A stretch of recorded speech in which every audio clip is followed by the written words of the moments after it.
ಸ್ನೇಹಿತರೆ ನಮಸ್ಕಾರ. Study I Kannada ಚಾನಲ್ಗೆ ಸ್ವಾಗತ. 2026ನೇ ಸಾಲಿನ ಪದ್ಮ ಪ್ರಶಸ್ತಿಗಳಿಗೆ ಈ ಬಾರಿ ಒಟ್ಟು 131 ಜನ ಆಯ್ಕೆಯಾಗಿದ್ದಾರೆ. 5 ಜನರಿಗೆ ಪದ್ಮವಿಭೂಷಣ ಪ್ರಶಸ್ತಿ, 13 ಜನರಿಗೆ ಪದ್ಮಭೂಷಣ ಹಾಗೂ 113 ಜನರಿಗೆ ಪದ್ಮಶ್ರೀ ಪ್ರಶಸ್ತಿಯನ್ನು ಈ ಬಾರಿ ನೀಡಲಾಗಿದೆ. ಒಟ್ಟು 131 ಜನ ಈ ಬಾರಿಯ ಪದ್ಮ ಪ್ರಶಸ್ತಿಗಳಿಗೆ ಆಯ್ಕೆಯಾಗಿದ್ದಾರೆ. ಅದರಲ್ಲಿ ಕರ್ನಾಟಕದವರು 8 ಜನ ಈ ಬಾರಿಯ ಪದ್ಮ ಪ್ರಶಸ್ತಿಗಳಿಗೆ ಆಯ್ಕೆಯಾಗಿದ್ದಾರೆ. ಸ್ನೇಹಿತರೆ, ಈ ಒಂದು ವಿಡಿಯೋದಲ್ಲಿ ಯಾರೆಲ್ಲ ಪದ್ಮ ಪ್ರಶಸ್ತಿಗಳಿಗೆ ಆಯ್ಕೆಯಾಗಿದ್ದಾರೆ ಎಂಬ ಸಂಪೂರ್ಣ ಮಾಹಿತಿಯನ್ನು ತಿಳಿದುಕೊಳ್ಳೋಣ. ವಿಡಿಯೋ ಪ್ರಾರಂಭಿಸೋದಕ್ಕಿಂತ ಮುಂಚೆ ನಮ್ಮ ಚಾನಲನ್ನು ಯಾರ್ಯಾರು ಸಬ್ಸ್ಕ್ರೈಬ್ ಆಗಿಲ್ಲ ದಯವಿಟ್ಟು ಚಾನಲ್ನ ಸಬ್ಸ್ಕ್ರೈಬ್ ಆಗಿ ಹಾಗೂ ಮುಂದಿನ ವಿಡಿಯೋಗಳ ನೋಟಿಫಿಕೇಷನ್ಗಾಗಿ ಬೆಲ್ ಐಕಾನ್ ಮೇಲೆ ಕ್ಲಿಕ್ ಮಾಡಿ. ನಮ್ಮ ಚಾನಲನ್ನು ಫೇಸ್ಬುಕ್ ಮತ್ತು ಇನ್ಸ್ಟಾಗ್ರಾಮಲ್ಲಿ ಕೂಡ ಫಾಲೋ ಮಾಡಿ. ಈ ಒಂದು ವಿಷಯಗಳ ನೋಟ್ಸ್ಗಾಗಿ ಸ್ಟಡಿ ಐ ಕನ್ನಡ ಚಾನಲನ್ನು ವಾಟ್ಸಪ್ ಮತ್ತು ಟೆಲಿಗ್ರಾಮ್ನಲ್ಲಿ ಜಾಯ್ನ್ ಆಗಿ. ಸ್ನೇಹಿತರೆ, 2026 ಜನವರಿ 25ರಂದು ಅಂದರೆ ಗಣರಾಜ್ಯೋತ್ಸವದ ದಿನದ ಹಿಂದಿನ ದಿನ ಕೇಂದ್ರ ಗೃಹ ಸಚಿವಾಲಯ 2026ನೇ ಸಾಲಿನ ಪದ್ಮ ಪ್ರಶಸ್ತಿ ಪುರಸ್ಕೃತರ ಪಟ್ಟಿಯನ್ನು ಪ್ರಕಟಿಸಲಾಗಿತ್ತು. 5 ಜನ ಸಾಧಕರಿಗೆ ಪದ್ಮವಿಭೂಷಣ ಪ್ರಶಸ್ತಿ, 13 ಜನರಿಗೆ ಪದ್ಮಭೂಷಣ ಪ್ರಶಸ್ತಿ, 113 ಜನರಿಗೆ ಪದ್ಮಶ್ರೀ ಪ್ರಶಸ್ತಿಯನ್ನು ನೀಡಲಾಗಿದೆ. ಒಟ್ಟು 131 ಜನ ಈ ಬಾರಿ ಪದ್ಮ ಪ್ರಶಸ್ತಿಗೆ ಆಯ್ಕೆಯಾಗಿದ್ದಾರೆ. ಮರಣೋತ್ತರವಾಗಿ ಇದರಲ್ಲಿ 131 ಜನರಲ್ಲಿ ಮರಣೋತ್ತರವಾಗಿ 16 ಜನರಿಗೆ ಪದ್ಮ ಪ್ರಶಸ್ತಿಯನ್ನು ನೀಡಲಾಗಿದೆ.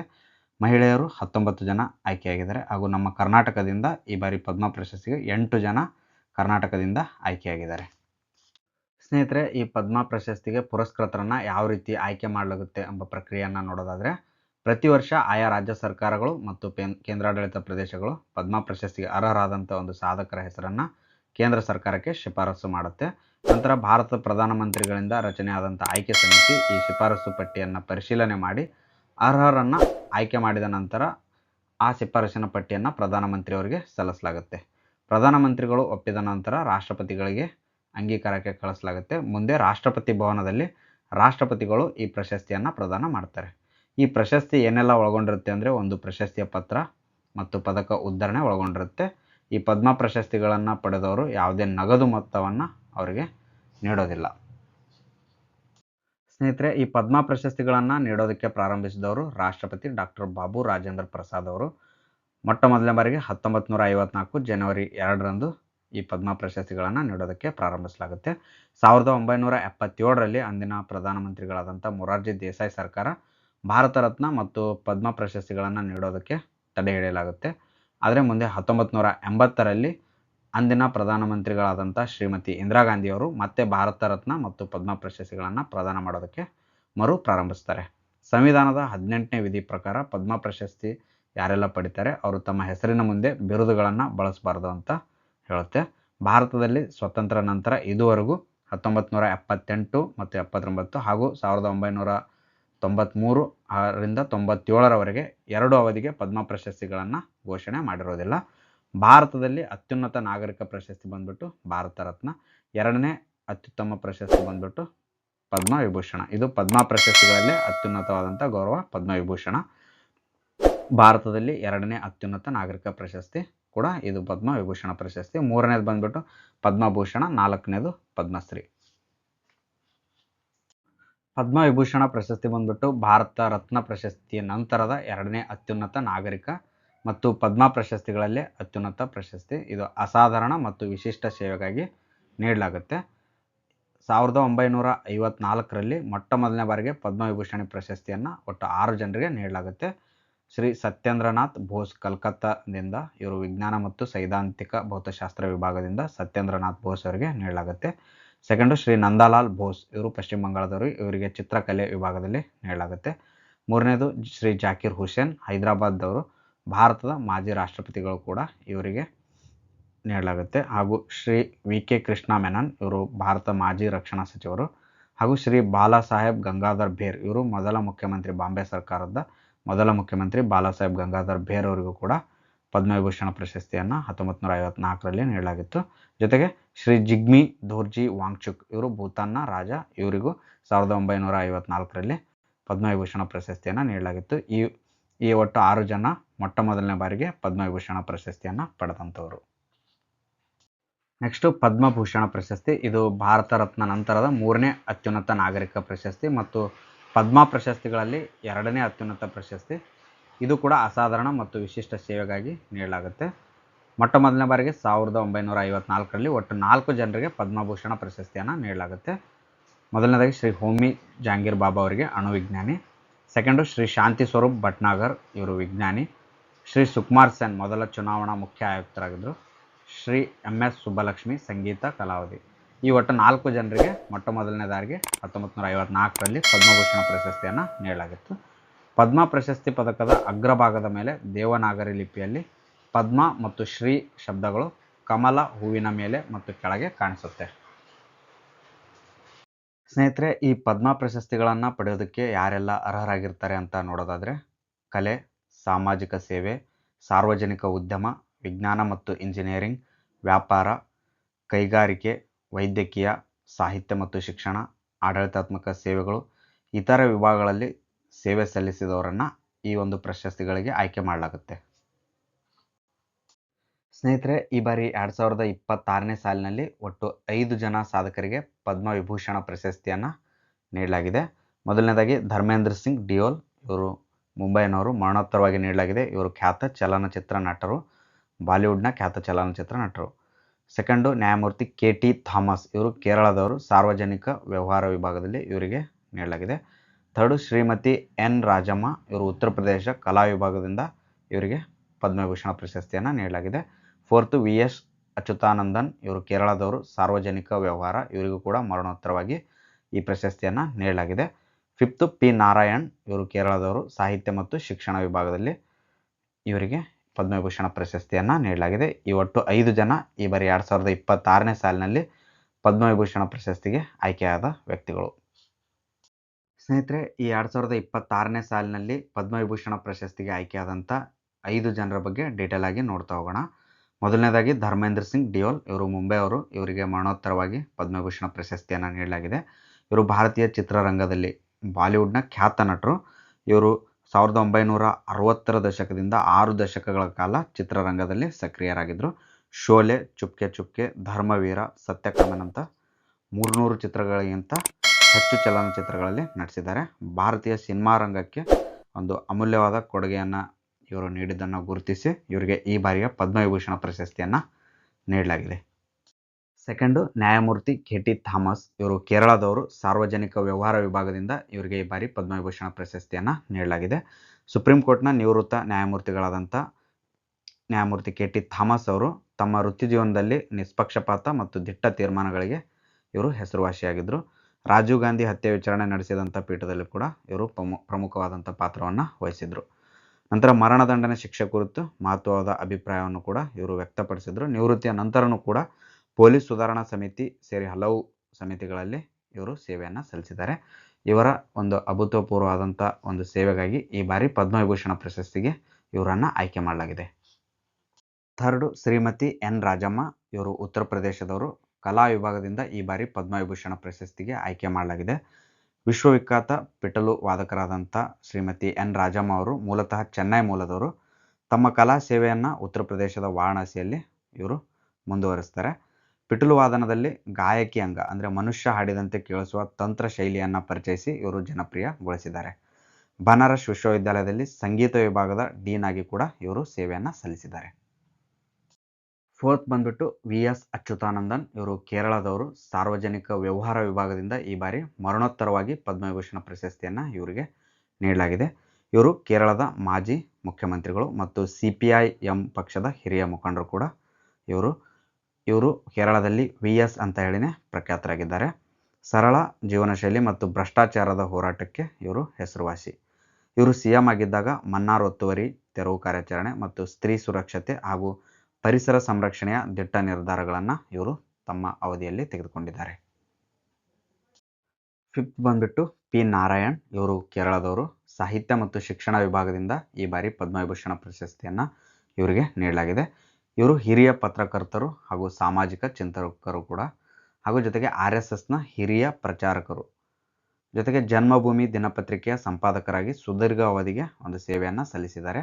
ತಮ್ಮ ಬರಹಗಳ ಮೂಲಕ ಕೇರಳದಲ್ಲಿ ಸಾಮಾಜಿಕ ಮತ್ತು ಸಾಂಸ್ಕೃತಿಕ ರಂಗದಲ್ಲಿ ಜಾಗೃತಿಯನ್ನು ಮೂಡಿಸಿದ್ದಾರೆ. ಸ್ನೇಹಿತರೆ, 2026ನೇ ಸಾಲಿನ ಪದ್ಮಭೂಷಣ ಪ್ರಶಸ್ತಿಗೆ ಈ ಬಾರಿ 13 ಜನ ಸಾಧಕರನ್ನು ಆಯ್ಕೆ ಮಾಡಲಾಗಿದೆ. ಇದು ಭಾರತದ ನಾಗರಿಕ ಪ್ರಶಸ್ತಿಗಳಲ್ಲಿ ಭಾರತ ರತ್ನ ಪದ್ಮವಿಭೂಷಣ ನಂತರದ 3ನೇ ಅತ್ಯುನ್ನತ ಪ್ರಶಸ್ತಿ. ಪದ್ಮ ಪ್ರಶಸ್ತಿಗಳಲ್ಲಿ ಪದ್ಮವಿಭೂಷಣದ ನಂತರದ 2ನೇ ಅತ್ಯುನ್ನತ ಪ್ರಶಸ್ತಿ ಪದ್ಮಭೂಷಣ ಪ್ರಶಸ್ತಿ. ಈ ಬಾರಿ 13 ಜನ ಈ ಪ್ರಶಸ್ತಿಗೆ ಆಯ್ಕೆಯಾಗಿದ್ದಾರೆ. ಮೊದಲನೇದಾಗಿ ಶ್ರೀಮತಿ ಅಲ್ಕಾ ಯಾಗ್ನಿಕ್, ಮಹಾರಾಷ್ಟ್ರದವರು, ಕಲೆ ವಿಭಾಗದಿಂದ ಈ ಪ್ರಶಸ್ತಿಯನ್ನು ನೀಡಲಾಗಿದೆ. ಸೆಕೆಂಡು ಭಗತ್ ಸಿಂಗ್ ಕೋಶ್ಯಾರಿ, ಉತ್ತರಾಖಂಡದವರು, ಸಾರ್ವಜನಿಕ ವ್ಯವಹಾರ ವಿಭಾಗದಿಂದ ನೀಡಲಾಗಿದೆ. ಥರ್ಡು ಕಳ್ಳಿಪಟ್ಟಿ ರಾಮಸ್ವಾಮಿ ಪಳನಿಸ್ವಾಮಿ, ತಮಿಳುನಾಡದವರು. ಫೋರ್ತ್ ಬಂದ್ಬಿಟ್ಟು ಮುಮ್ಮಟಿ ಕೇರಳದವರು. ಇವರು ಸಿನಿಮಾ ರಂಗದಲ್ಲಿ ನೀಡಿರತಕ್ಕಂಥ ಕೊಡುಗೆಯನ್ನು ಗುರುತಿಸಿ ಕಲೆ ವಿಭಾಗದಿಂದ ಇವರಿಗೆ ಪ್ರಶಸ್ತಿಯನ್ನು ನೀಡಲಾಗಿದೆ. ಫಿಫ್ತ್ ಡಾಕ್ಟರ್ ನೋರಿ ದತ್ತಾತ್ರೇಯುಡು, US ನವರು. ಸಿಕ್ಸ್ತು ಪಿಯೂಷ್ ಪಾಂಡೆ, ಮಹಾರಾಷ್ಟ್ರದವರು, ಮರಣೋತ್ತರವಾಗಿ ಇವರಿಗೆ ಕಲೆ ವಿಭಾಗದಿಂದ ಪ್ರಶಸ್ತಿ ನೀಡಲಾಗಿದೆ. ಸೆವೆಂತು SKM ಮೈಲಾನಂದನ್, ತಮಿಳುನಾಡಿನವರು, ಸಮಾಜ ಕಾರ್ಯ ವಿಭಾಗದಿಂದ ನೀಡಲಾಗಿದೆ. ಏಟ್ತು ಶತಾವಧಾನಿ R ಗಣೇಶ್, ಇವರು ಕರ್ನಾಟಕದವರು, ಕಲೆ ವಿಭಾಗದಿಂದ ನೀಡಲಾಗಿದೆ. ನೈನ್ತು ಶುಭು ಸುರೇನ್, ಇವರು ಜಾರ್ಖಂಡ್ನವರು, ಮರಣೋತ್ತರವಾಗಿ ಸಾರ್ವಜನಿಕ ವ್ಯವಹಾರ ವಿಭಾಗದಿಂದ ಇವರಿಗೆ ಪ್ರಶಸ್ತಿಯನ್ನು ನೀಡಲಾಗಿದೆ. 10th ಉದಯ್ ಕೋಟಕ್, ಮಹಾರಾಷ್ಟ್ರದವರು, ವ್ಯಾಪಾರ ಮತ್ತು ಕೈಗಾರಿಕೆ ವಿಭಾಗದಿಂದ ಪ್ರಶಸ್ತಿಯನ್ನು ನೀಡಲಾಗಿದೆ. 11th VK ಮಲ್ಹೋತ್ರಾ, ಇವರು ದೆಹಲಿಯವರು, ಮರಣೋತ್ತರವಾಗಿ ಸಾರ್ವಜನಿಕ ವ್ಯವಹಾರ ವಿಭಾಗದಿಂದ ಈ ಪ್ರಶಸ್ತಿಯನ್ನು ನೀಡಲಾಗಿದೆ. 12th ವೆಲ್ಲಪ್ಪಳ್ಳಿ ನಟೇಶನ್, ಕೇರಳದವರು, ಸಾರ್ವಜನಿಕ ವ್ಯವಹಾರ ವಿಭಾಗದಿಂದ ಈ ಪ್ರಶಸ್ತಿಯನ್ನು ನೀಡಲಾಗಿದೆ. 13th ಲಾಸ್ಟ್ ವಿಜಯ್ ಅಮೃತರಾಜ್, ಇವರು US ನವರು, ಕ್ರೀಡಾ ವಿಭಾಗದಿಂದ ಈ ಬಾರಿ ಪದ್ಮಭೂಷಣ ಪ್ರಶಸ್ತಿಯನ್ನು ನೀಡಲಾಗಿದೆ. ಇವರು ಒಟ್ಟು 13 ಜನ ಈ ಬಾರಿ 2026ನೇ ಸಾಲಿನ ಪದ್ಮಭೂಷಣ ಪ್ರಶಸ್ತಿಯನ್ನು ಪಡೆದ ವ್ಯಕ್ತಿಗಳು. ಸ್ನೇಹಿತರೆ, ಭಾರತದ ನಾಗರಿಕ ಪ್ರಶಸ್ತಿಗಳಲ್ಲೇ 4ನೇ ಅತ್ಯುನ್ನತ ನಾಗರಿಕ ಪ್ರಶಸ್ತಿಯಾದಂಥ ಪದ್ಮಶ್ರೀ ಪ್ರಶಸ್ತಿಗೆ 2026ನೇ ಸಾಲಿನಲ್ಲಿ ಒಟ್ಟು 113 ಜನ ಆಯ್ಕೆಗೊಂಡಿದ್ದಾರೆ. ಅದರಲ್ಲಿ ಪ್ರಮುಖರಾದಂಥವರು ಕೆ ವಿಜಯಕುಮಾರ್ ಅವರು. ಇವರು ಪ್ರಖ್ಯಾತ ಕಾಡುಗಳಾದಂಥ ವೀರಪ್ಪನನ್ನು ಸದೆಬಡಿಯೋದಕ್ಕೆ ತಮಿಳುನಾಡು ಸರ್ಕಾರ ರಚಿಸಿದಂಥ ವಿಶೇಷ ಕಾರ್ಯಪಡೆ STFನ ಉಸ್ತುವಾರಿಯಾಗಿ ಇವರು ಕಾರ್ಯವನ್ನು ನಿರ್ವಹಿಸಿ ಆ ಒಂದು ಕಾರ್ಯಾಚರಣೆಯನ್ನು ಯಶಸ್ವಿಗೊಳಿಸಿದ್ದಕ್ಕೆ ಈ ಬಾರಿ ಪದ್ಮಶ್ರೀ ಪ್ರಶಸ್ತಿಗೆ ಕೆ ವಿಜಯಕುಮಾರ್ ಅವರನ್ನು ಆಯ್ಕೆ ಮಾಡಲಾಗಿದೆ. ಅದೇ ರೀತಿ ಈ ಬಾರಿ ಪದ್ಮಶ್ರೀ ಪ್ರಶಸ್ತಿಯನ್ನು ಪಡೆದಂಥ ಇನ್ನೋರ್ವ ಖ್ಯಾತ ವ್ಯಕ್ತಿ ಡಾಕ್ಟರ್ ಅರ್ಮಿದಾ ಅವರು, ಮಹಾರಾಷ್ಟ್ರದವರು. ಏಷ್ಯಾದ ಎದೆಹಾಲು ಬ್ಯಾಂಕ್ನ ಸ್ಥಾಪಕಿಯಾದಂಥ ಇವರು ಮೂಲತಃ ಕರ್ನಾಟಕದವರು. ಧಾರವಾಡದಲ್ಲಿ ಜನಿಸಿ ಹುಬ್ಬಳ್ಳಿಯಲ್ಲಿ MBBS ಅನ್ನು ಮುಗಿಸಿ ಮಹಾರಾಷ್ಟ್ರದಲ್ಲಿ ನೆಲೆಸಿದ್ದಾರೆ. ಇವರು ನವಜಾತ ಶಿಶು ತಜ್ಞರು ಕೂಡ ಆಗಿದ್ದಾರೆ. ಮಹಿಳೆಯರು ಮತ್ತು ಮಕ್ಕಳಿಗೆ ಸಾರ್ವಜನಿಕ ಆರೋಗ್ಯ ವ್ಯವಸ್ಥೆ ನಿರ್ಮಿಸಿ ಗುಣಮಟ್ಟದ ಸೇವೆಯನ್ನು ಒದಗಿಸಿರೋದಕ್ಕೆ ಇವರನ್ನು ಗುರುತಿಸಿ ಈ ಬಾರಿ ಪದ್ಮಶ್ರೀ ಪ್ರಶಸ್ತಿಯನ್ನು ನೀಡಲಾಗಿದೆ. 2026ನೇ ಸಾಲಿನ ಪದ್ಮಶ್ರೀ ಪ್ರಶಸ್ತಿಗೆ ಆಯ್ಕೆ ಮಾಡಲಾಗಿರ್ತಕ್ಕಂಥ ಇವರು ಶಿಶು ಮತ್ತು ಬಾಣಂತಿಯರ ಆರೋಗ್ಯಕ್ಕೆ ಸಂಬಂಧಿಸಿದಂತೆ ಹಲವು ಕಾರ್ಯವನ್ನು ಇವರು ಮಾಡಿದ್ದಾರೆ. ಏಷ್ಯಾದಲ್ಲೇ ಮೊಟ್ಟಮೊದಲನೇ ಬಾರಿಗೆ ಮಾನವರ ಎದೆಹಾಲು ಬ್ಯಾಂಕನ್ನು ಸ್ಥಾಪಿಸಿದ್ದಾರೆ. ಅಕಾಲಿಕವಾಗಿ ಜನಿಸಿದ ರೋಗಿಷ್ಠ ಮಕ್ಕಳಿಗೆ ಮರುಜನ್ಮ ಕೂಡ ಇವರು ನೀಡಿದಂಥ ವ್ಯಕ್ತಿ.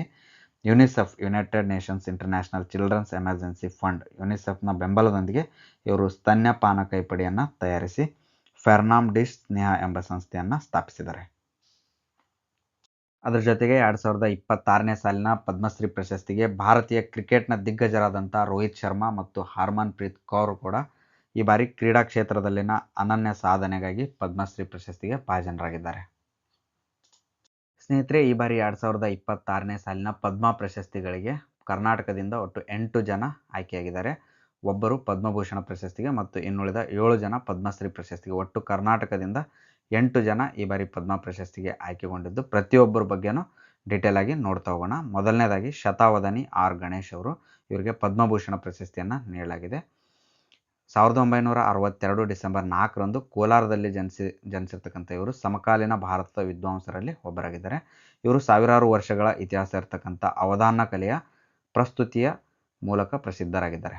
ಕನ್ನಡ, ಸಂಸ್ಕೃತಿ, ಹಿಂದಿ ಸೇರಿದಂತೆ 18 ಭಾಷೆಗಳಲ್ಲಿ ಪಾಂಡಿತ್ಯ ಹೊಂದಿರತಕ್ಕಂಥ ಇವರು ಕೇಂದ್ರ ಸಾಹಿತ್ಯ ಅಕಾಡೆಮಿ ಪ್ರಶಸ್ತಿ, ರಾಜ್ಯೋತ್ಸವ ಪ್ರಶಸ್ತಿಯನ್ನು ಪಡೆದಿದ್ದಾರೆ. ಪ್ರಸ್ತುತ 2026ನೇ ಸಾಲಿನ ಪದ್ಮಭೂಷಣ ಪ್ರಶಸ್ತಿಗೂ ಕೂಡ ಇವರು ಆಯ್ಕೆಗೊಂಡಿದ್ದಾರೆ. ಸೆಕೆಂಡ್ ಬಂದ್ಬಿಟ್ಟು M ಅಂಕೇಗೌಡ ಅವರು. ಇವರು ಈ ಬಾರಿಯ ಪದ್ಮಶ್ರೀ ಪ್ರಶಸ್ತಿಗೆ ಆಯ್ಕೆಗೊಂಡಿದ್ದಾರೆ. ಸುಮಾರು 10 ಲಕ್ಷಕ್ಕಿಂತ ಅಧಿಕ ಪುಸ್ತಕಗಳನ್ನು ಸಂಗ್ರಹಿಸಿದಂಥ ಇವರು ಪುಸ್ತಕ ಪ್ರೇಮಿಯಾಗಿದ್ದಾರೆ. ದೇಶ ವಿದೇಶದ ಸಾಹಿತಿಗಳು, ಕವಿಗಳು, ಬರಹಗಾರರ ಲಕ್ಷಾಂತರ ಪುಸ್ತಕಗಳನ್ನು ಸಂಗ್ರಹಿಸಿರ್ತಕ್ಕಂಥ ಇವರು ಪಾಂಡವಪುರ ಜಿಲ್ಲೆಯ ಚಿನ್ನಕುರಳಿ ಗ್ರಾಮದ ಬಸ್ ಕಂಡಕ್ಟರ್ ಆಗಿ ಕಾರ್ಯವನ್ನು ನಿರ್ವಹಿಸ್ತಾ ಇದ್ರು. ಇವರು ಸಂಜೆ ಕಾಲೇಜುಗಳಲ್ಲಿ BA ಮತ್ತು MA ಪದವಿಯನ್ನು ಪಡೆದು ಶಾಲೆ ದಿನಗಳಿಂದಲೇ ಪುಸ್ತಕವನ್ನು ಸಂಗ್ರಹಿಸುವಂಥ ಹವ್ಯಾಸವನ್ನು ಬೆಳೆಸ್ಕೊಂಡಿದ್ರು. ಇವರ ಒಂದು ಪುಸ್ತಕ ಸಂಗ್ರಹದ ಹವ್ಯಾಸವನ್ನು ಗುರುತಿಸಿ ಇವರನ್ನು 2026 ಸಾಲಿನ ಪದ್ಮಶ್ರೀ ಪ್ರಶಸ್ತಿಗೆ ಆಯ್ಕೆ ಮಾಡಲಾಗಿದೆ. ಥರ್ಡ್ ಬಂದ್ಬಿಟ್ಟು ಶುಭಾ ವೆಂಕಟೇಶ್, ವಿಜ್ಞಾನ ಮತ್ತು ಇಂಜಿನಿಯರಿಂಗ್ ವಿಭಾಗದಿಂದ ಪದ್ಮಶ್ರೀ ಪ್ರಶಸ್ತಿಗೆ ಆಯ್ಕೆಗೊಂಡಿದ್ದಾರೆ. ವಿಮಾನಯಾನಕ್ಕೆ ದೃಷ್ಟಿ ತಂತ್ರಜ್ಞಾನದ ಅಭಿವೃದ್ಧಿಪಡಿಸಿದ್ದಕ್ಕಾಗಿ ಈ ಪ್ರಶಸ್ತಿಯನ್ನು ನೀಡಲಾಗಿದೆ. ದೇಶದಾದ್ಯಂತ 100ಕ್ಕೂ ಅಧಿಕ ಸ್ಥಳಗಳಲ್ಲಿ ವಿಮಾನಯಾನದ ವೇಳೆ ಹವಾಮಾನ ಪರಿಸ್ಥಿತಿಯನ್ನು ತಿಳಿದುಕೊಳ್ಳೋದಕ್ಕೆ ಅಳವಡಿಸಿರ್ತಕ್ಕಂಥ ದೃಷ್ಟಿ ತಂತ್ರಜ್ಞಾನ ಮತ್ತು ಸುಧಾರಿತ ಇನ್ಫ್ರಾರೆಡ್ ಡಿಟೆಕ್ಟರ್ಗಳ ಅಭಿವೃದ್ಧಿಯಲ್ಲಿ ಇವರು ಪ್ರಮುಖವಾದಂಥ ಪಾತ್ರವನ್ನು ವಹಿಸಿದ್ದಾರೆ. ವಿಜ್ಞಾನ ಮತ್ತು ತಂತ್ರಜ್ಞಾನದ ಕ್ಷೇತ್ರದಲ್ಲಿನ ಒಂದು ಸೇವೆಗಾಗಿ 2026ನೇ ಸಾಲಿನ ಪದ್ಮಶ್ರೀ ಪ್ರಶಸ್ತಿಯನ್ನು ನೀಡಲಾಗಿದೆ. ಫೋರ್ತ್ ಬಂದ್ಬಿಟ್ಟು ಎಸ್.ಜಿ. ಸುಶೀಲಮ್ಮ, ಸಮಾಜ ಕಾರ್ಯ ವಿಭಾಗದಿಂದ ಈ ಬಾರಿ ಪದ್ಮಶ್ರೀ ಪ್ರಶಸ್ತಿಯನ್ನು ನೀಡಲಾಗಿದೆ. ಬೆಂಗಳೂರಿನಲ್ಲಿ ಸುಮಂಗಲಿ ಸೇವಾಶ್ರಮದ ಸಂಸ್ಥಾಪಕರಾದಂಥ ಇವರು ಮಹಾತ್ಮ ಗಾಂಧಿ ತತ್ವಾಧಾರಿತ ಬದುಕು ಮತ್ತು ಸೇವೆಯನ್ನು ಅಡಿಪಾಯವಾಗಿ ಮಾಡಿಕೊಂಡಂಥ ಮಹಿಳೆ.